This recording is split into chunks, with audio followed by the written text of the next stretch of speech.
A tela do laptop brilhava na escuridão do meu quarto, projetando sombras assustadoras nas paredes. Meus dedos tremiam enquanto eu percorria pasta após pasta de arquivos que eu não reconhecia, extratos bancários com nomes dos quais eu nunca tinha ouvido falar e registros de transações que faziam meu estômago embrulhar. O presente de aniversário que meu marido tinha me dado poucas horas antes. O primeiro presente que ele tinha me comprado na frente da família dele de repente pareceu uma arma apontada diretamente para o meu coração. Eu ainda conseguia ouvir as vozes deles ecoando na minha mente. O sorriso malicioso de Marlene, o riso mal contido de Marianne, a cara teatral de surpresa de Andrew e a expressão estranha, quase culpada, de Levi ao me entregar a caixa embrulhada. Todos me observavam atentamente, esperando por algo. Mas esperando o quê? Quando cliquei em um arquivo rotulado como log de transações em 2024, meu sangue congelou. A tela se encheu de evidências de fraude financeira, contas falsas e identidades roubadas.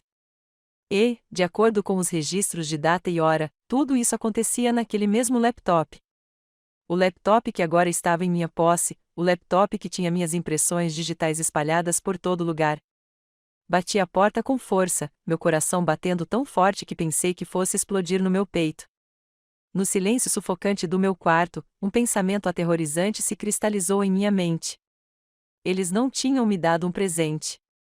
Tinham me dado uma armadilha. A manhã do meu 35º aniversário começou como qualquer outro dia na casa dos Christopher. Sentindo-me invisível, fiquei em pé no balcão da cozinha, preparando café para todos, menos para mim, observando pela janela as folhas de outono dançando no ar fresco de outubro. A casa estava fria, apesar do aquecimento estar ligado. Mas, por outro lado, sempre ficava frio quando a família de Levi estava por perto. Sylvia, querida, a voz de Marlene cortou meus pensamentos como uma lâmina envolta em seda. Você está mexendo esse café há 5 minutos. Está tudo bem? Virei-me para encarar minha sogra, forçando um sorriso que parecia vidro quebrado na minha boca. Marlene Christopher sentou-se à cabeceira da nossa mesa de jantar como se fosse dona do lugar, o que de muitas maneiras era verdade. Seus cabelos prateados estavam presos em um china perfeito, sem uma mecha fora do lugar, e seus olhos azuis claros tinham aquele brilho familiar de diversão que sempre me fazia sentir como se eu fosse a piada final que eu não entendia. Estou bem, Marlene. Só pensando. Hábito perigoso, interrompeu Marion do outro lado da mesa, sem se dar ao trabalho de tirar os olhos do celular. Minha cunhada tinha 32 anos, mas agia como se ainda estivesse no ensino médio, com o direito a revirar os olhos e comentários sarcásticos. Pensar demais pode causar rugas. Andrew bufou em sua xícara de café, como se ela já não tivesse tomado o suficiente. A crueldade casual do comentário me atingiu como um tapa, mas eu já tinha aprendido há muito tempo a não reagir. O irmão mais novo de Levi sempre foi o menino de ouro, bonito, charmoso e completamente imprudente com os sentimentos dos outros. Aos 28 anos, ele ainda vivia de seu fundo fiduciário e agia como se o mundo lhe devesse tudo. Andrew, a voz de Levi tinha um tom de advertência, mas, na melhor das hipóteses, era indiferente. Meu marido, com quem estou casado há 7 anos, sentou-se na extremidade oposta da mesa em relação à sua mãe, rolando as páginas do tablet com a mesma expressão indiferente que ele usava na maioria dos dias. Seja legal. É o aniversário dela. Ah, sim. Marion olhou para cima, fingindo surpresa. Feliz aniversário, Sylvia. Como é a sensação de estar oficialmente na meia-idade? Agarrei a cafeteira com mais força, sentindo o calor passar pela alça. Maravilhoso. Obrigada por perguntar. Os lábios de Marlene se curvaram no que poderia ser um sorriso em qualquer outra pessoa. Mas nela parecia mais um predador mostrando os dentes. 35, uma idade tão interessante para uma mulher. Velho o suficiente para saber mais. Jovem o suficiente para ainda cometer erros terríveis. As palavras pairavam no ar como fumaça, e eu não conseguia me livrar da sensação de que ela estava tentando me dizer alguma coisa. Mas antes que eu pudesse analisar melhor, Levi pigarreou. Na verdade, disse ele, largando o tablet e olhando diretamente para mim pela primeira vez na manhã. Tenho uma coisa para você. O quarto ficou completamente silencioso. Em 7 anos de casamento, Levi nunca tinha me dado um presente de aniversário na frente da família dele. Poxa, na maioria dos anos ele mal lembrava do meu aniversário, a menos que eu o lembrasse. Os poucos presentes que recebia ao longo dos anos foram comprados às pressas, sem pensar duas vezes. Um conjunto de perfumes genéricos, um vale-presente para um restaurante do qual eu não gostava. Uma vez, um livro sobre jardinagem, embora eu nunca tivesse demonstrado interesse por plantas. Você sabe? Não consegui esconder a surpresa na minha voz. O sorriso irônico de Marlene se aprofundou. Os dedos de Marianne pararam na tela do celular.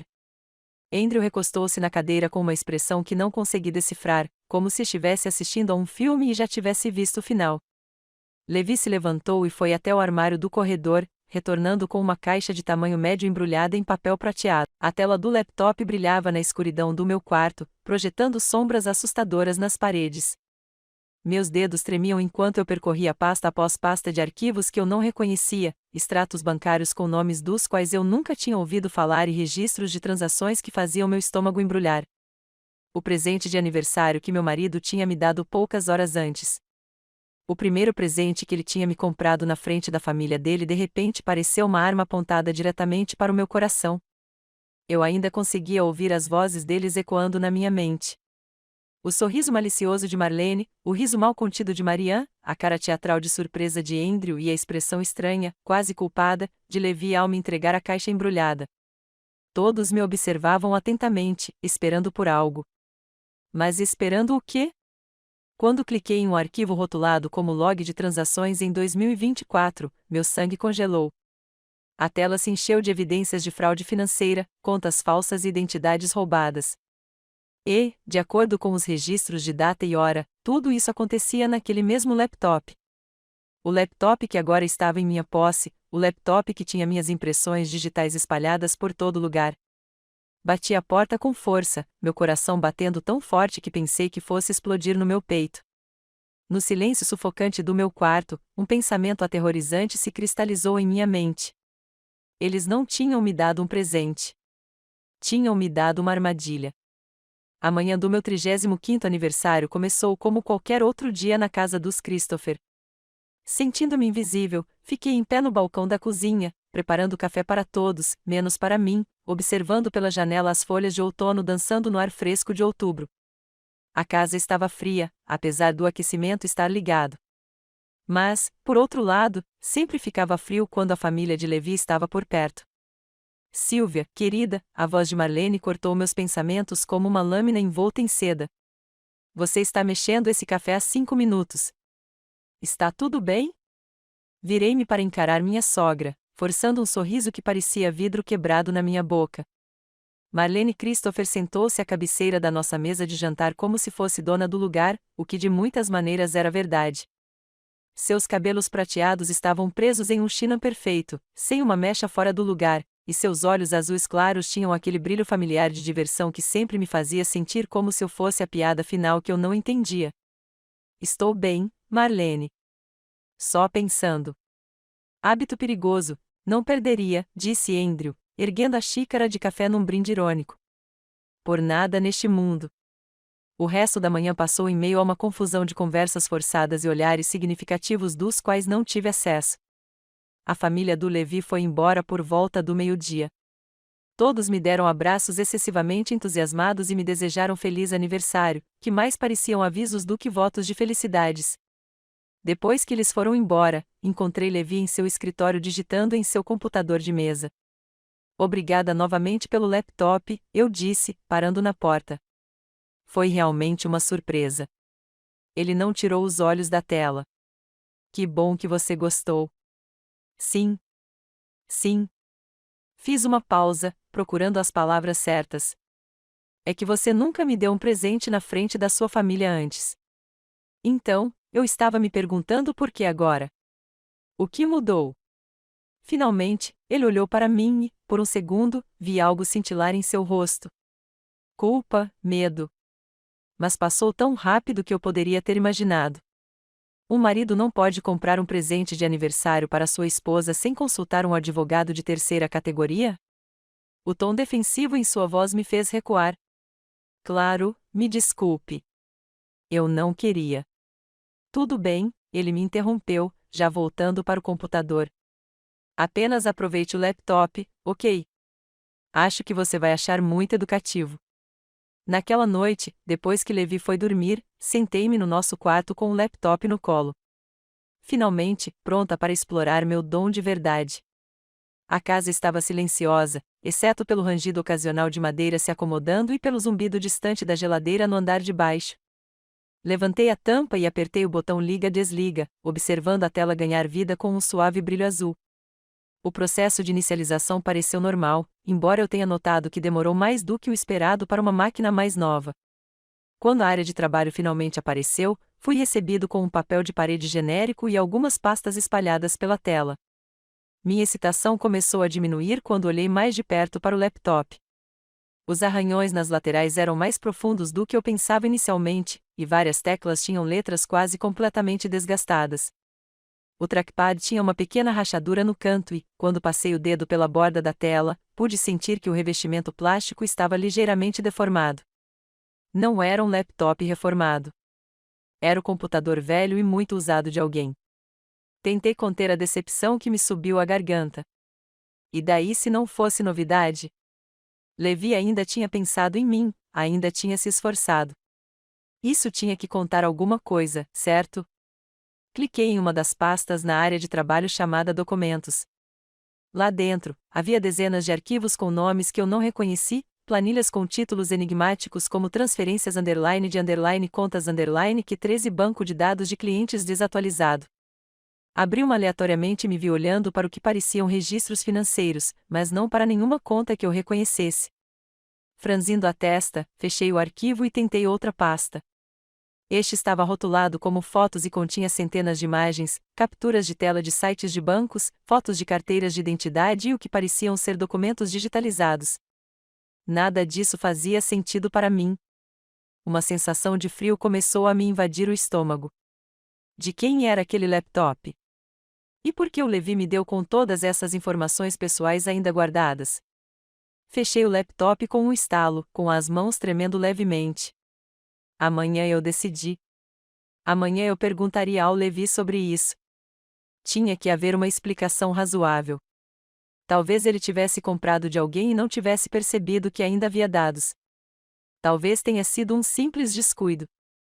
Mas enquanto eu estava deitada na cama naquela noite, olhando para o teto enquanto Levi roncava suavemente ao meu lado, não consegui me livrar da sensação de que nada naquele presente era simples. E a maneira como sua família me viu abrir. Os olhares estranhos e as risadas mal contidas. A sensação de que eu estava perdendo algo crucial. Tudo girava em minha mente como peças de um quebra-cabeça que eu tinha medo de resolver. Não dormi bem naquela noite. Toda vez que fechava os olhos, via o sorriso predatório da Marlene e ouvia o brinde de brincadeira do Andrew ecoando nos meus ouvidos. Por nada no mundo. Na manhã seguinte, acordei com dor de cabeça e determinada a obter respostas. Levi já tinha saído para o trabalho quando cheguei lá embaixo, mas isso não era novidade. Ele vinha saindo cada vez mais cedo ultimamente, alegando que tinha reuniões ou prazos importantes a cumprir. Fiz café e sentei-me à mesa da cozinha com o laptop, reservando um tempo para dar outra olhada naqueles arquivos estranhos. À luz do dia, talvez fizessem mais sentido. Talvez eu estivesse exagerando. Liguei o laptop novamente e imediatamente notei algo que não tinha visto na noite anterior. Um pequeno adesivo no canto inferior da tela com um nome escrito em tinta desbotada. Christopher. Christopher. Andrew. Christopher. Fiquei com o sangue gelando. Este era o laptop do Andrew. O laptop do meu cunhado.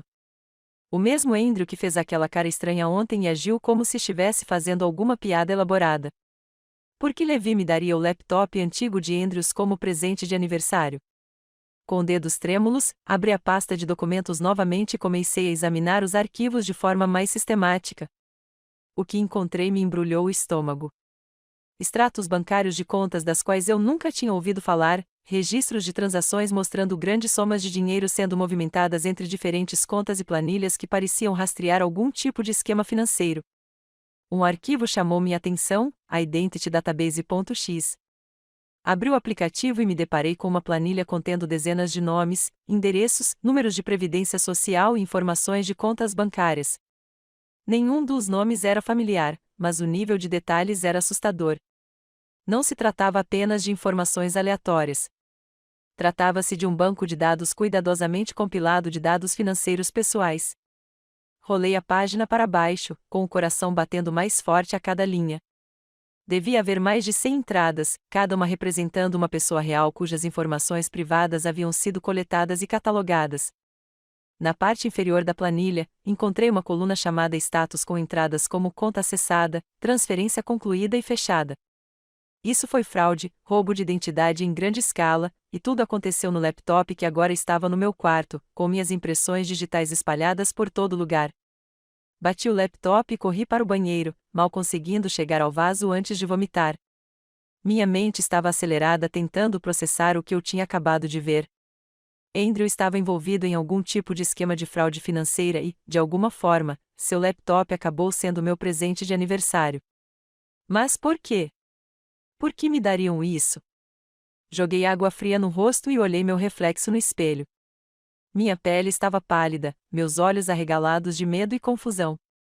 Eu parecia alguém que tinha acabado de descobrir uma bomba na sala de estar, porque era exatamente isso. Uma bomba. Uma bomba relógio que poderia destruir minha vida. Eu precisava falar com o Levi. Eu precisava de respostas e precisava delas agora. Liguei para o escritório dele, mas a secretária me disse que ele estaria em reuniões o dia todo e não poderia ser incomodado.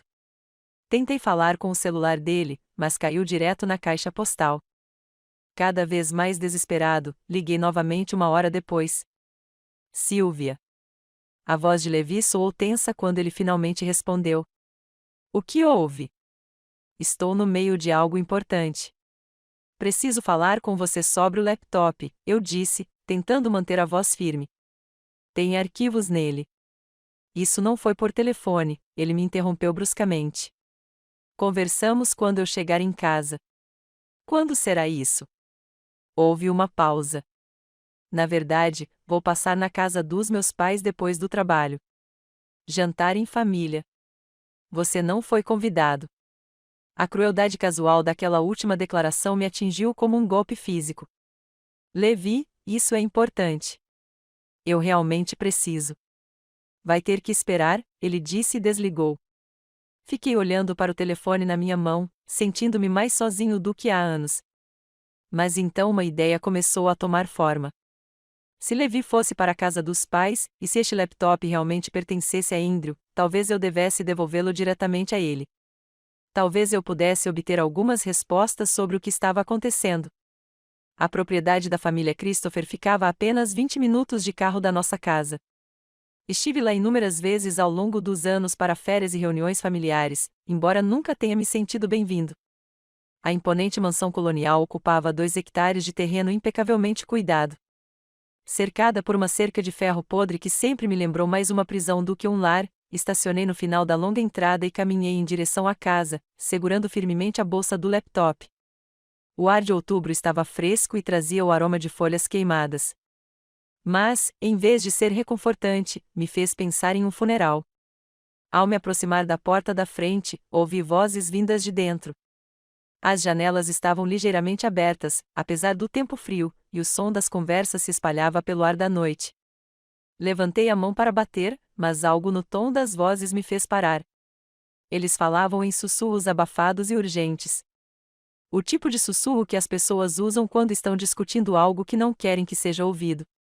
Aproximei-me da janela, com o coração disparado. Eu sabia que não devia bisbilhotar, mas algo na natureza reservada da conversa me fez hesitar. E se estivessem falando do laptop? E se eu finalmente conseguisse algumas respostas? Ela vai achar que é só de segunda mão, dizia a voz de Andrews. Ela é burra demais para notar qualquer outra coisa. Meu sangue congelou. Estavam falando de mim? Procurei meu telefone com dificuldade, minhas mãos tremendo enquanto abria o aplicativo do gravador de voz.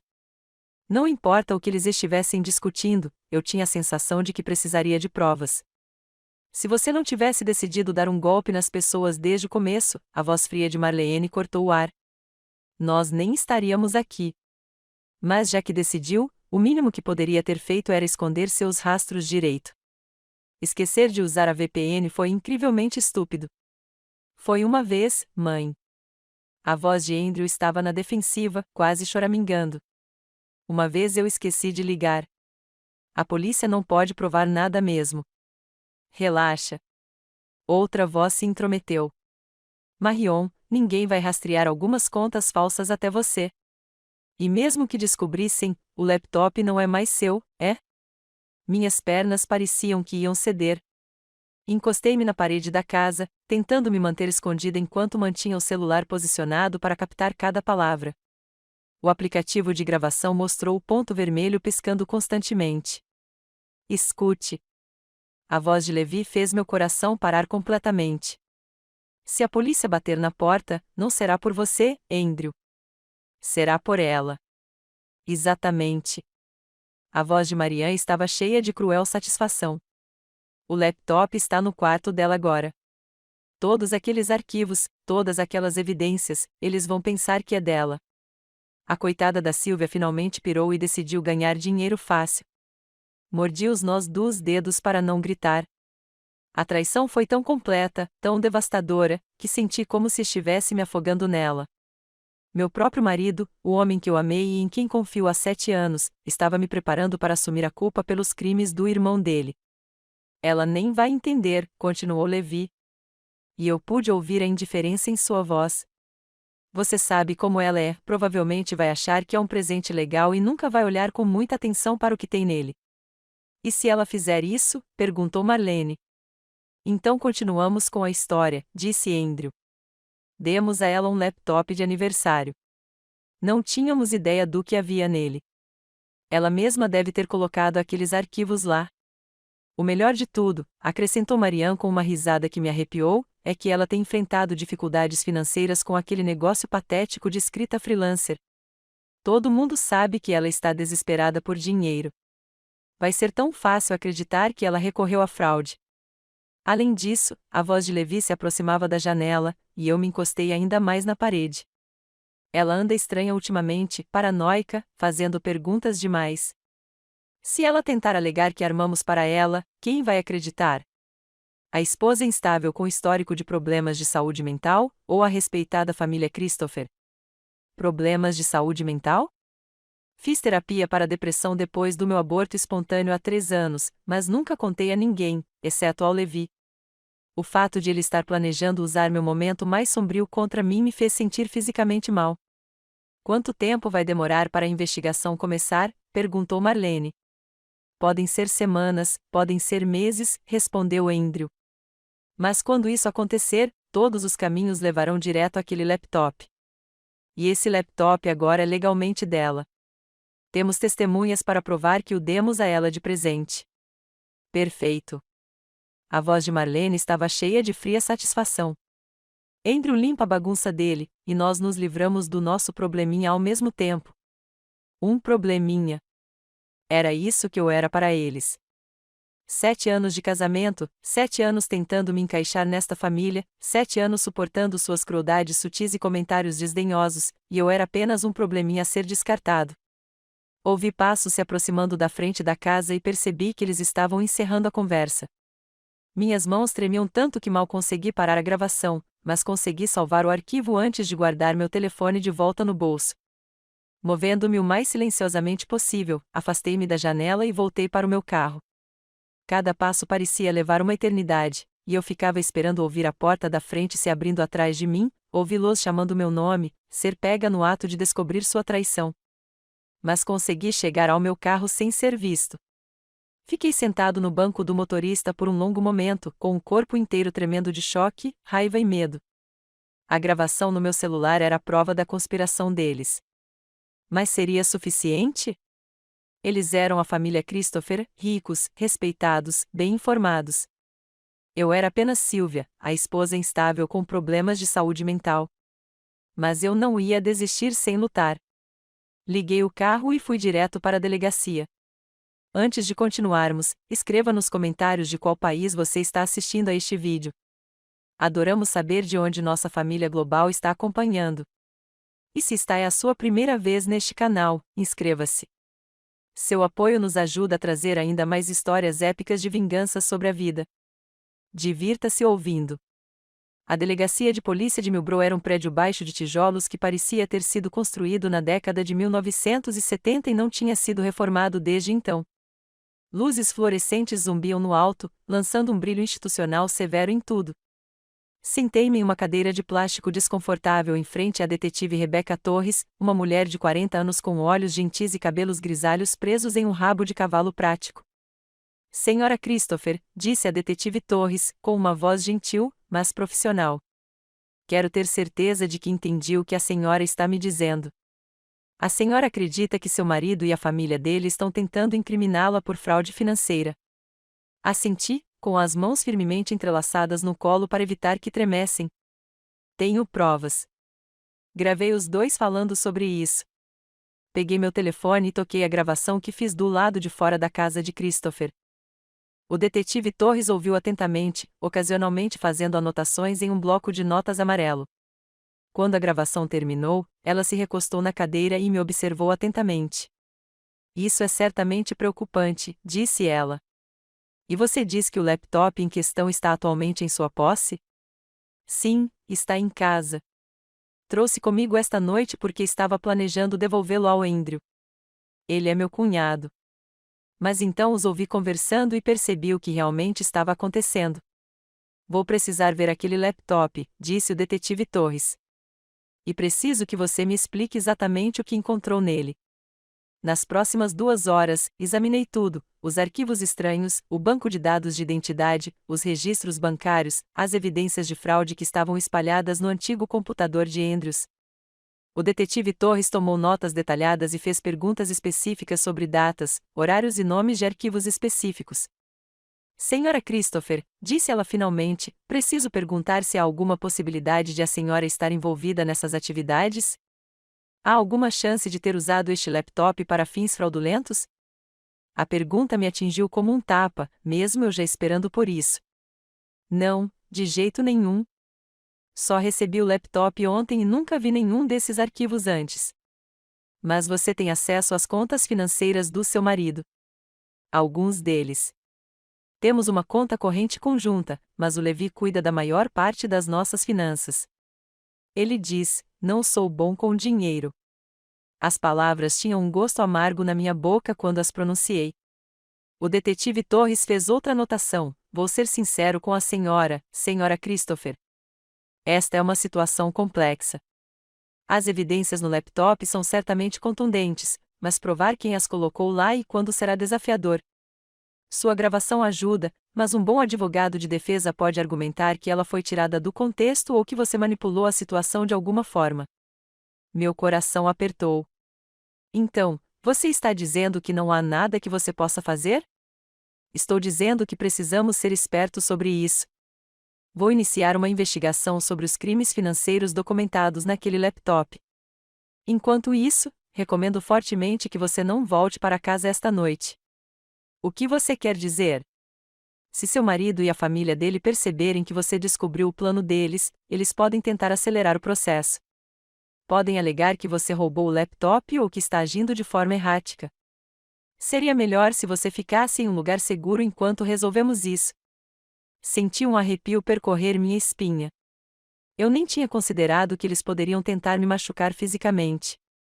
Mas o detetive Torres estava certo.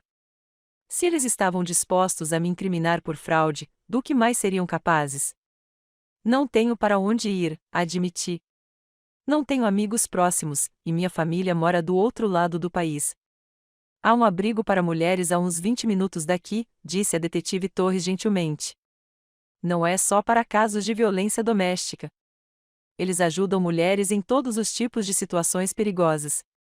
Posso fazer uma ligação. A palavra abrigo fez com que tudo parecesse repentinamente real.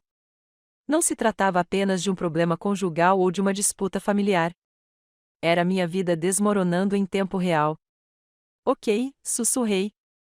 Ei, sim, por favor. O detetive Torres fez a ligação enquanto eu permanecia em silêncio, atordoado, tentando processar tudo o que tinha acontecido nas últimas 24 horas. Ontem de manhã, eu era uma mulher casada, solitária, mas relativamente estável. Hoje à noite, eu era uma potencial suspeita de fraude buscando refúgio em um abrigo para mulheres. Eles estão esperando você, disse o detetive Torres, desligando o telefone. Vou mandar um policial acompanhá-la até lá, e vamos deixar seu carro aqui por enquanto. É melhor que seu marido não saiba onde você está. Enquanto caminhávamos em direção à saída, o detetive Torres colocou a mão no meu ombro. Senhora Christopher Silvia, quero que saiba que acredito em você. O que você descreveu, a forma como eles manipularam essa situação, é mais comum do que você imagina. Famílias ricas muitas vezes acham que podem comprar uma saída para se livrar das consequências, mesmo que isso signifique destruir pessoas inocentes no processo. Você será capaz de detê-los? Perguntei. Vou tentar, mas preciso que você esteja preparado para a possibilidade de que isso piore antes de melhorar. Eles vão revidar, e vão lutar sujo. O abrigo para mulheres era um prédio indefinido em um bairro residencial, projetado para se misturar e evitar chamar atenção.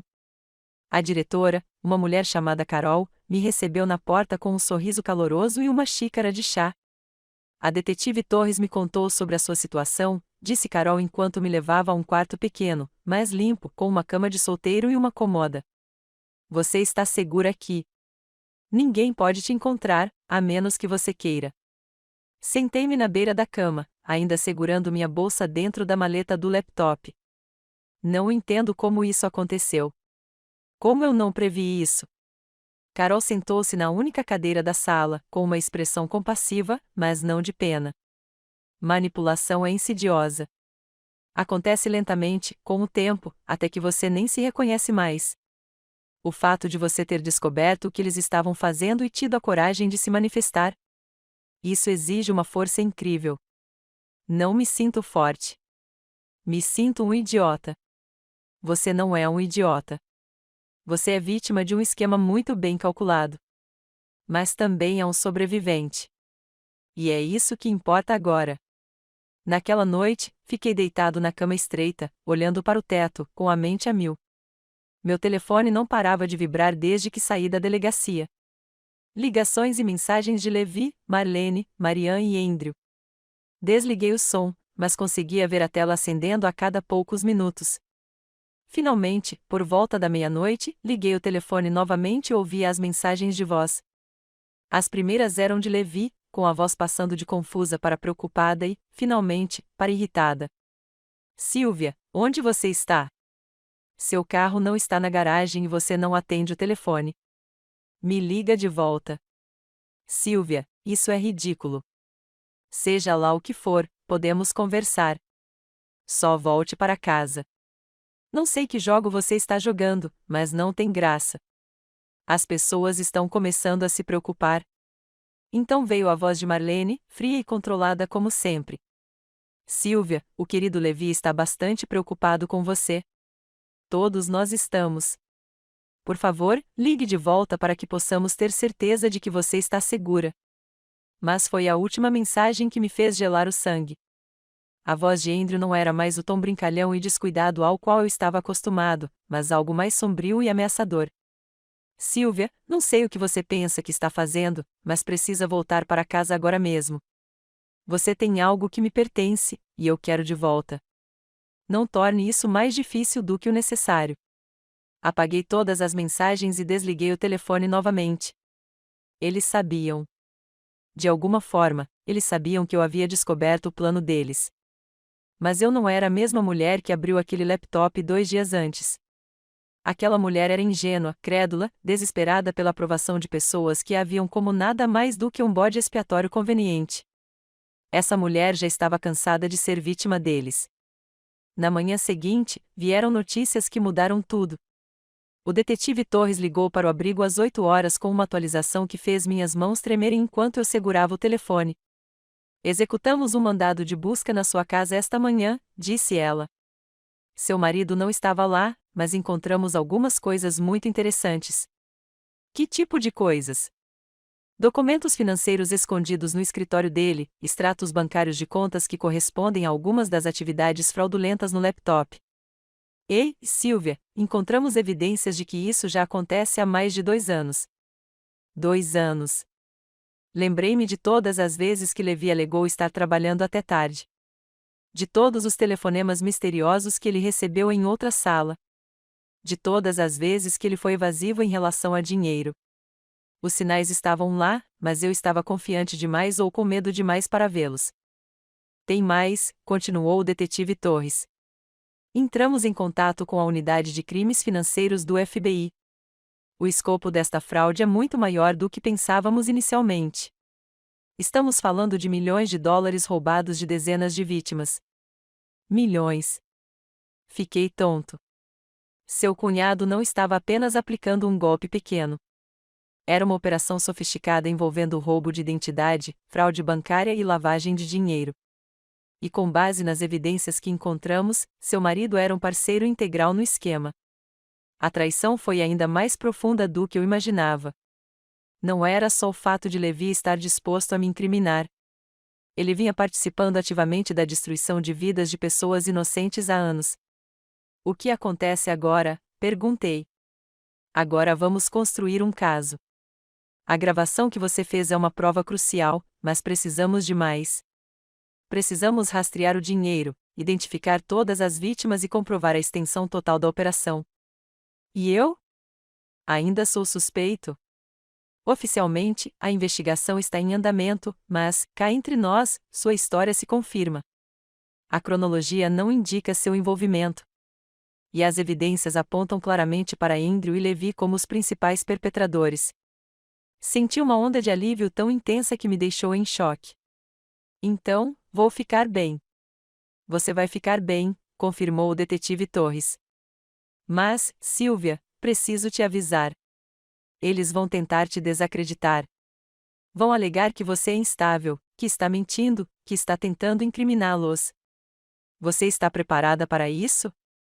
Pensei nos 7 anos que passei pisando em ovos perto da família Christopher.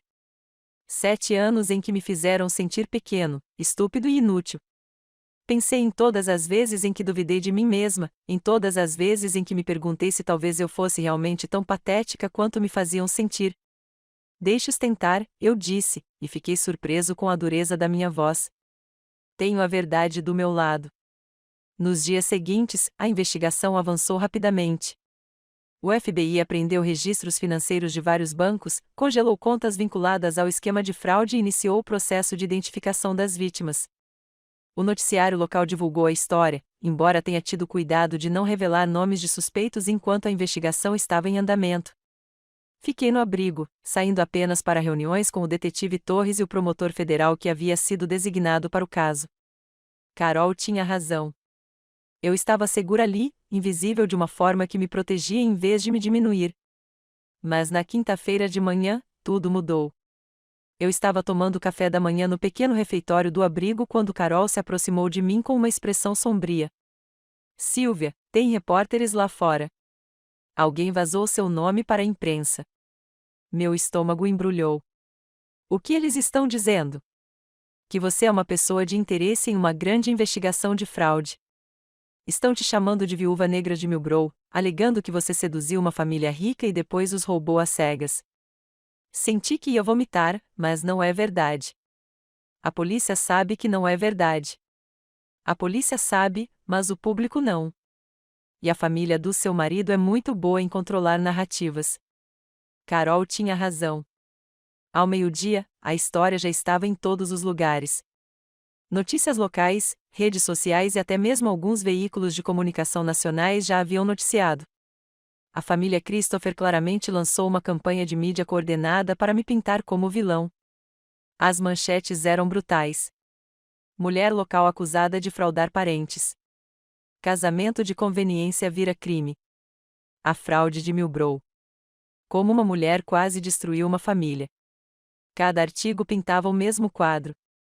Eu era uma interesseira que se casou com alguém da família Christopher por dinheiro e depois recorreu à fraude quando a generosidade do meu marido não foi suficiente. Eles citaram fontes familiares anônimas me descrevendo como instável, manipuladora e desesperada. O pior era como tudo parecia crível. Eu conseguia entender como alguém lendo aqueles artigos poderia achar que eu era culpado. A família Christopher era respeitada na comunidade, rica, caridosa e bem relacionada. Eu não era ninguém, um escritor fracassado, sem família por perto e sem amigos de verdade para garantir meu caráter. Mas então algo inesperado aconteceu. O detetive Torres ligou naquela tarde com uma notícia que me fez endireitar a postura. Tivemos um avanço, disse ela. Uma das vítimas da fraude se apresentou após ver a cobertura da imprensa. Ela reconheceu a foto de Andrew Christopher e confirmou que foi ele quem a contatou se passando por representante do banco. Ela pode identificá-lo. Ela consegue identificá-lo e mantém registros de todas as comunicações, ligações, e-mails e até mesmo de uma mensagem de voz em que ele se esqueceu de disfarçar a voz. É exatamente a prova que precisávamos para provar que ele estava diretamente envolvido no golpe. Meu coração saltou de esperança. Então, isso prova que sou inocente. Isso prova que Andrew estava fraudando pessoas ativamente, o que corrobora a sua versão dos fatos. Mas há mais. Também rastreamos parte do dinheiro roubado para uma conta em nome do seu marido, uma conta à qual você nunca teve acesso. Fechei os olhos, sentindo uma mistura de vingança e desgosto. Cada nova evidência provava o que eu já sabia, que o homem que eu amava e em quem confiava vivia uma vida dupla, roubando de pessoas inocentes enquanto eu dormia ao lado dele todas as noites. Quando vocês vão prendê-los? Perguntei. Em breve. Estamos coordenando com o FBI para garantir o envolvimento de todos. Mas, Sylvia, preciso te preparar para uma coisa. Quando fizermos prisões, a atenção da mídia vai se intensificar. A família Christopher vai lutar contra essas acusações com todas as suas forças. E isso significa que eles vão tentar destruir sua credibilidade de forma ainda mais agressiva.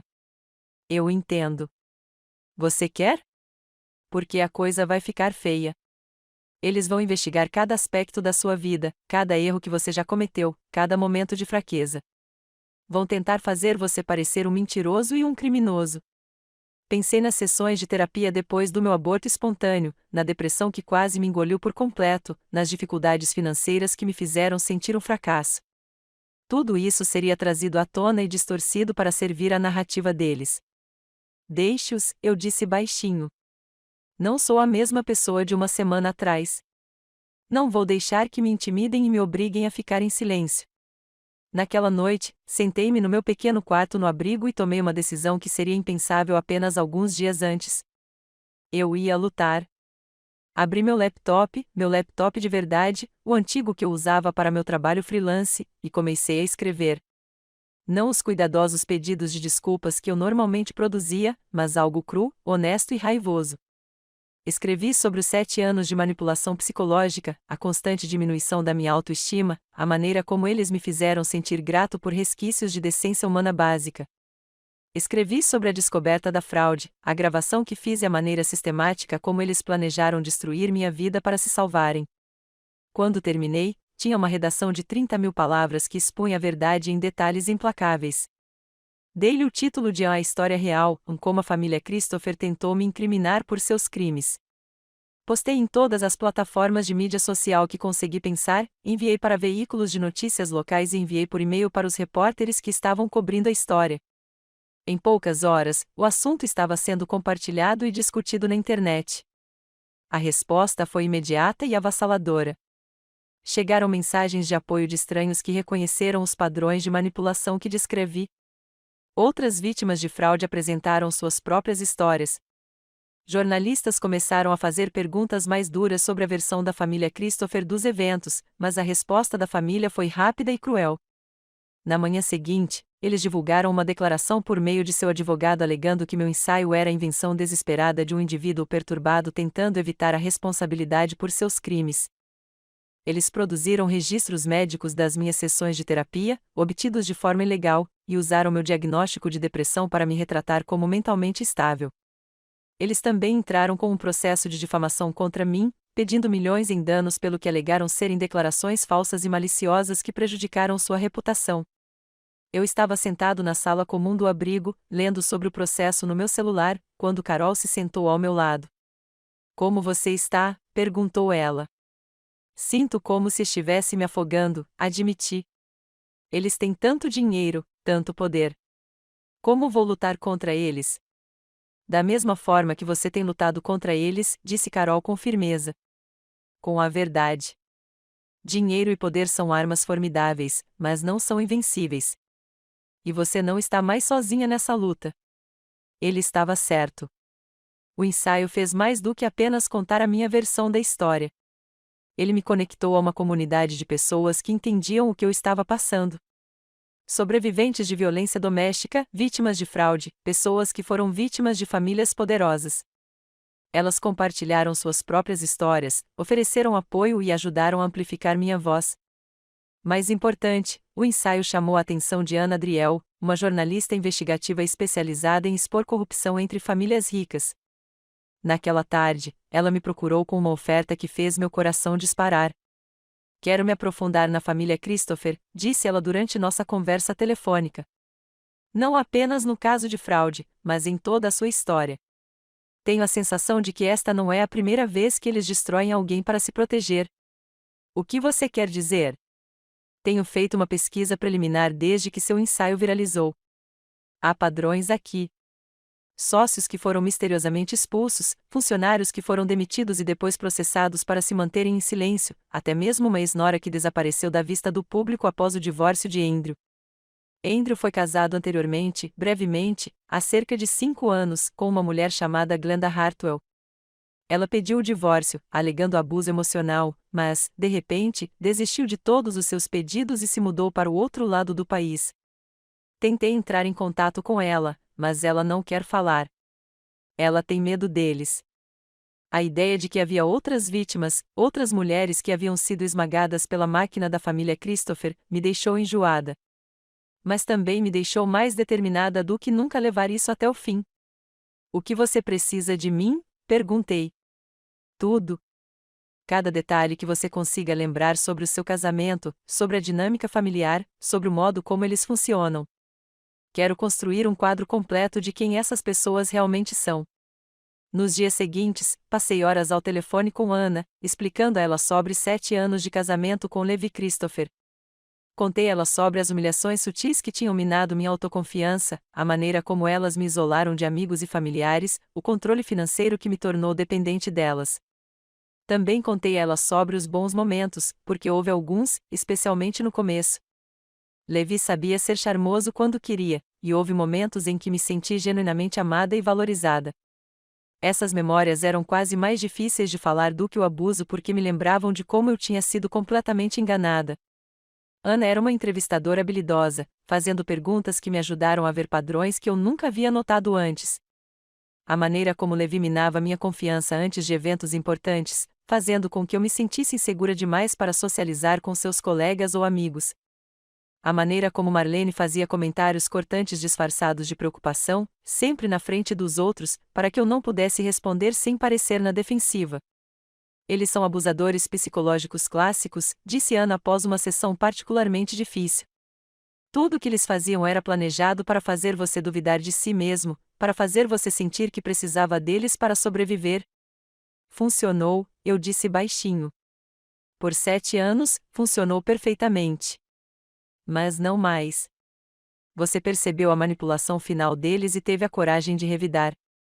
Isso exige uma força incrível. A prisão ocorreu numa manhã de terça-feira, exatamente 2 semanas depois de eu descobrir a verdade sobre o laptop. Eu estava tomando café com Ana em um pequeno café perto do abrigo quando o detetive Torres ligou com a notícia. Nós os pegamos, disse ela, e eu pude ouvir a satisfação em sua voz. Andrew, Levi e Marion estão todos presos. Ainda estamos trabalhando na construção de um caso contra Marlene, mas os outros 3 estão enfrentando acusações federais graves. Senti uma onda de emoções tão intensa que precisei me agarrar à borda da mesa para me equilibrar. Alívio, vingança, tristeza pela vida que eu pensava ter. Tudo me desabou de uma vez. Quais são as acusações? Consegui perguntar. Fraude eletrônica, roubo de identidade, lavagem de dinheiro, conspiração, tudo. O FBI estima que eles roubaram mais de 4 milhões de dólares de mais de 60 vítimas nos últimos 3 anos. 4 milhões de dólares. 60 vítimas. A escala dos crimes deles era impressionante e as acusações contra mim foram oficialmente retiradas esta manhã. O promotor está convencido de que você não tinha conhecimento nem envolvimento no esquema de fraude. Comecei a chorar ali mesmo no café. Ana estendeu o braço sobre a mesa e apertou a minha mão enquanto eu soluçava de alívio, exaustão e avassaladora percepção de que finalmente tinha acabado. Mas é claro que não tinha acabado de verdade. Era apenas o começo de uma nova fase. As prisões viraram notícia nacional. A história tinha tudo que a mídia adorava: família rica, fraude em massa, traição e uma mulher que lutou contra adversidades impossíveis. Eu me vi no centro de uma tempestade midiática que era ao mesmo tempo aterrorizante e fortalecedora. A imagem pública cuidadosamente construída da família Christopher desmoronou quase da noite para o dia. A investigação de Ana revelou um padrão de abuso e manipulação que remontava a décadas. Ela encontrou a nora anterior, Glenda, que finalmente concordou em falar publicamente sobre seu casamento com Andrew e a maneira como a família a aterrorizou para que ela ficasse em silêncio. Ela também encontrou ex-parceiros de negócios que foram enganados, funcionários que foram assediados sexualmente e depois demitidos quando reclamaram, e organizações de caridade que foram fraudadas pelas falsas atividades filantrópicas da família. A imagem que emergiu foi a de uma família que via os outros como objetos a serem usados e descartados. Uma família que acreditava que sua riqueza e status os colocavam acima da lei e da decência humana básica. Mas mesmo com a ruína de seu império, eles continuaram a lutar sujo. Seus advogados entraram com uma ação após a outra tentando fazer com que as acusações fossem rejeitadas, alegando má conduta do Ministério Público e buscas ilegais. Eles contrataram uma empresa de relações públicas para espalhar histórias sobre minha saúde mental, meu desespero financeiro, meu suposto histórico de mentiras e manipulação. O processo de difamação que eles moveram contra mim ainda estava pendente, e seus advogados deixaram claro que pretendiam levá-lo adiante de forma agressiva, mesmo enfrentando acusações criminais. Eles queriam me levar à falência para me fazer um exemplo do que acontece com as pessoas que ousam contrariar a família Christopher. Mas algo havia mudado nas semanas desde que descobri a traição deles. A mulher assustada e isolada que abrirá aquele laptop havia sumido, substituída por alguém que havia encontrado sua voz e não tinha medo de usá-la. Contratei minha própria advogada, uma mulher feroz chamada Patrícia Valdez, especializada em representar vítimas de abusadores poderosos. Ela aceitou meu caso pro bono depois de ler os artigos de Ana, dizendo que estava cansada de ver famílias ricas destruindo pessoas inocentes impunemente. Eles vão tentar te destruir financeira e emocionalmente, Patrícia me alertou durante nosso primeiro encontro. Essa é a estratégia deles. Mas eis o que eles não entendem: você não é a mesma pessoa que era quando tudo começou. Você encontrou sua força, e isso é algo que eles não podem tirar de você. Ele estava certo. A mulher que passará 7 anos se desculpando por ocupar espaço, que era grata pelos menores resquícios de afeto, que duvidava de suas próprias percepções e memórias, aquela mulher se fora. Em seu lugar estava alguém que encarou o mal de frente e se recusou a ser destruído por ele.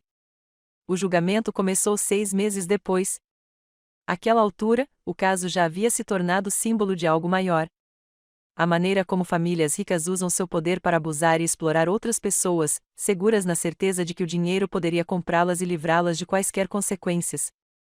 Testemunhei por 3 dias, explicando ao júri toda a história, desde o presente de aniversário até a descoberta da fraude e a gravação que fiz do lado de fora da casa de Christopher. Os advogados de defesa tentaram tudo o que podiam para me desacreditar, mencionando minhas sessões de terapia, minhas dificuldades financeiras e até sugerindo que eu havia manipulado a gravação de alguma forma. Mas as evidências eram contundentes. O FBI rastreou o dinheiro, identificou as vítimas e construiu um caso sólido contra os 3 réus.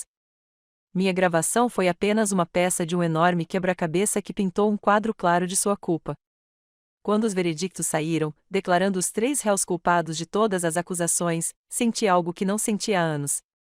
Uma completa e avassaladora justificação. Levi foi condenado a 15 anos de prisão federal. Andrew pegou 12 anos. Marianne, que teve um papel menor na fraude em si, mas foi fundamental no encobrimento, recebeu 8 anos. Marlene nunca foi acusada criminalmente. Os promotores não conseguiram provar que ela tinha conhecimento direto da fraude, mas os processos civis movidos pelas vítimas acabariam por despojar a família da maior parte de sua riqueza. Estou escrevendo isso do meu novo apartamento em Portland, Oregon, a 3.000 metros de Millbrook e da família Christopher. É um lugar pequeno, sem nada de especial, mas é meu. Cada móvel, cada livro nas prateleiras, cada caneca de café na cozinha, eu mesma escolhi. O processo por difamação acabou sendo arquivado depois que Patrícia entrou com uma reconvenção que teria exposto ainda mais segredos sujos da família. Os advogados de Christopher discretamente fizeram com que isso desaparecesse, junto com um acordo que me ajudou a recomeçar. A investigação de Ana ganhou o Prêmio Pulitzer de Jornalismo Investigativo.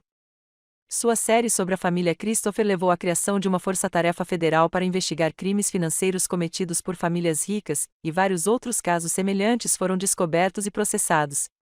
Comecei a escrever novamente. Não o trabalho freelance cuidadoso e apologético que eu costumava fazer, mas uma escrita de verdade, uma escrita honesta. Estou trabalhando em um livro sobre minha experiência, sobre a psicologia da manipulação e a maneira como os abusadores usam a vergonha e o isolamento para controlar suas vítimas. Às vezes as pessoas me perguntam se estou com raiva pelos 7 anos que perdi, pela vida que pensei que tinha e que acabou sendo uma mentira. A resposta é complicada. Sim, estou com raiva. Estou com raiva do tempo que desperdicei, da confiança que roubaram de mim, da maneira como me fizeram duvidar da minha própria realidade. Estou com raiva das outras vítimas, tanto das pessoas que eles defraudaram quanto das mulheres como Glenda, que foram esmagadas pela crueldade deles. Mas também sou grata. Grata por ter encontrado forças para revidar. Grata pelas pessoas que me ajudaram quando eu mais precisei.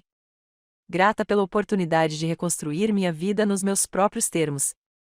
A mulher que abriu aquele laptop há 6 meses estava destruída, isolada e convencida de que não valia nada. A mulher que escreveu estas palavras sabe mais. Ela sabe que sobreviveu a algo que foi criado para destruí-la e que essa sobrevivência a tornou mais forte do que ela jamais imaginou ser possível. Às vezes ainda tenho pesadelos. Ainda me pego duvidando das minhas próprias percepções. Ainda ouço a voz da Marlene na minha cabeça me dizendo que não sou boa o suficiente, inteligente o suficiente, digna o suficiente. Mas então me lembrei da gravação no meu celular, a evidência que provava que eu estava certo o tempo todo. Lembro-me do detetive Torres acreditando em mim, de Ana lutando por mim, de Patrícia me defendendo quando eu não conseguia me defender. Acima de tudo, lembro-me daquele momento do lado de fora da casa de Christopher, quando os ouvi planejando me destruir e escolhi lutar em vez de aceitar meu destino. Essa escolha mudou tudo. Salvou minha vida. E se você está lendo isso e se reconhece na minha história, se você vive com alguém que faz você se sentir pequeno e inútil, se você está cercado por pessoas que manipulam você e o convencem de que você é o problema, eu quero que você saiba uma coisa. Você é mais forte do que pensa. Você merece mais do que aquilo que estão lhe dando. E quando chegar o momento de escolher entre aceitar a versão deles da realidade e confiar nos seus próprios instintos, confie em si mesmo. A verdade tem um poder que todo o seu dinheiro e manipulação não conseguem alcançar. E às vezes, se você for corajoso o suficiente para falar, a verdade pode te derrubar.